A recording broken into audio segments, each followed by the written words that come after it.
Ayan, happy Sunday everyone! Kumusta ang lahat guys? So ayan, late na gumising ang manay nyo. Actually, gising na ako ng 5:30 AM and then natulog ulit ako. And nagising ako like, 9:30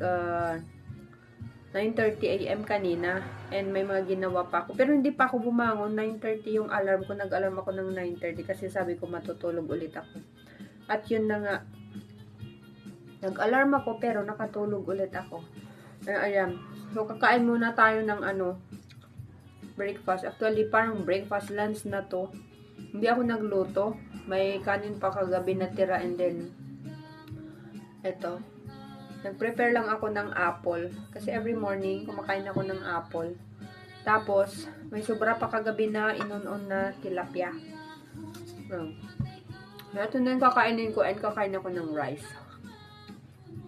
Pero bago ako kakain ng ganito, rice, kakain muna ako ng prutas.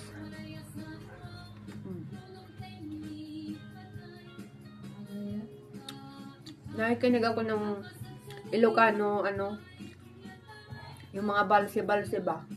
Ayan. Kasi namimiss ko makinig ng mga music ng mga Ilocano. Siyempre, dugong Ilocano pa rin ako kahit nasa Bicol ako.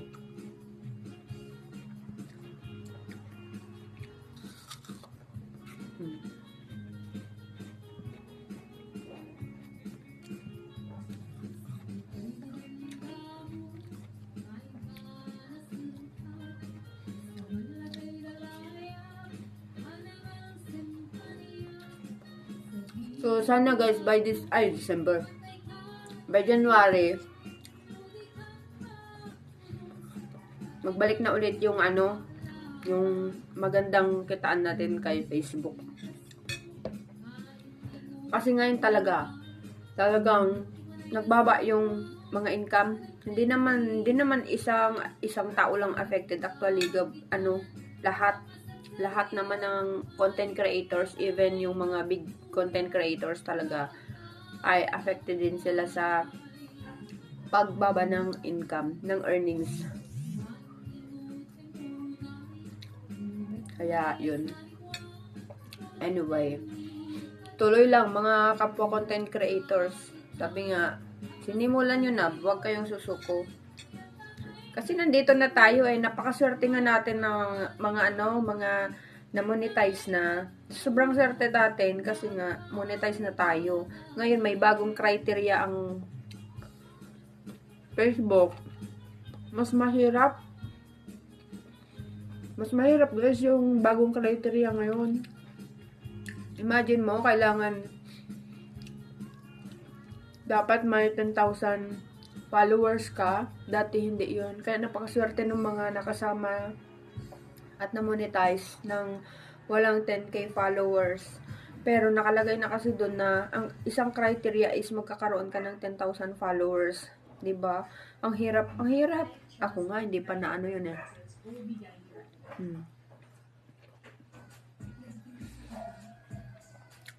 Tapos ngayon, hindi na basehan kung gaano kadami ang kahit pa ang dami mong views, kung ang engagement mo naman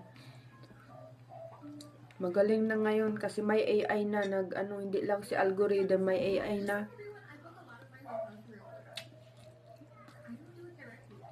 Kaya iwasan natin guys yung fake engagement. Fake engagement yung mga nagko-comment tayo sa mga content creator, tapos mga kino-comment natin ay pare-pareho lang. Tapos kung mag-content tayo sa mga kapwa content creator, dapat yung naaayon dun sa content. Kasi may mga iba kasi basta lang mag-comment lang ng comment. Pero ang ganda ngayon guys kasi nga yung mga hindi naaayon ng mga comment, kumbaga pwede na rin masala ngayon ng AI. So mawawala siya.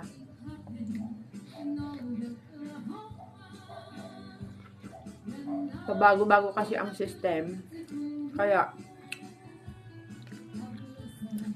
sumunod lang din tayo. Diba?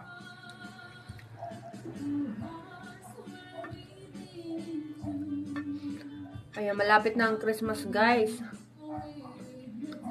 Sana ay masaya lahat ang Christmas ng bawat isa. 'Di ba? Kahit hindi bongga ang walang masyadong handa. Importante, masaya. So ako, hindi ko na kasama ang family ko na magi-Christmas. So ayan, most of the time talaga is mag-isa ako. Yan. May pupunta dito sa bahay. Ayan. Masaya. Pero sanay na kasi ako na palaging mag-isa eh.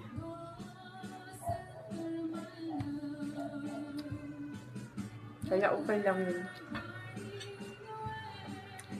Kung sasamahan ako mag-Christmas, di good. Kung hindi, di good pa rin. Wala naman mawawala.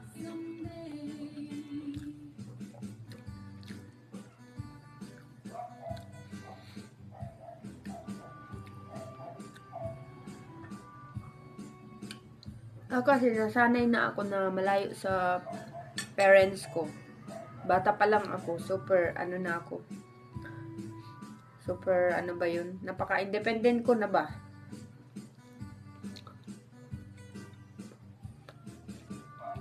Elementary pa lang ako. Nahiwalay na ako sa magulang ko.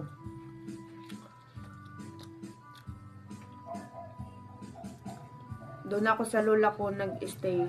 Tumira nung nag-aaral ako ng elementary kasi nga walang malapit na school. Ay, may eskwelahan doon sa parang lugar namin dati nung bata ako.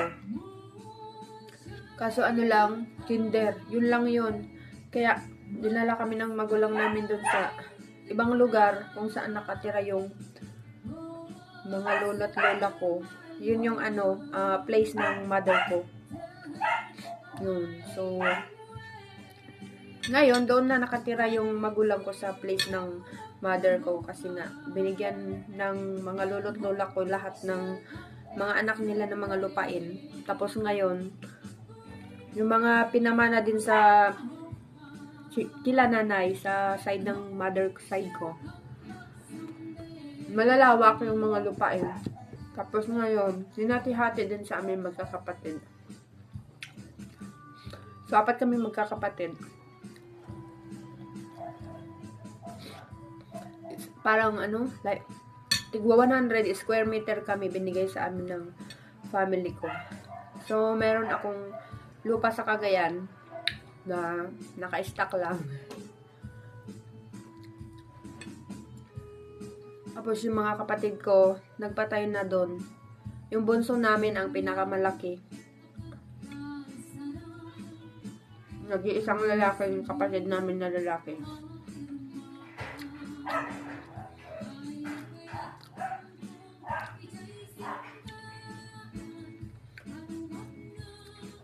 Ayan, nakikinig ako guys ng Ilocano song. Habang kumakain, 'di ba? Hindi mo maikakailan na Ilocana ako. Kasi nagpapatugtog ako palagi ng mga Ilocano music dito sa bahay, lalo na pag mag-isa ako. Siyempre naman magpapatugtog ako ng Ilocano kapag may ibang tao dito. Kasi siyempre dito iba din naman ang salita nila, naman naintindihan, 'di ba? Pero guys, bye-bye muna. Yeah, happy Sunday everyone.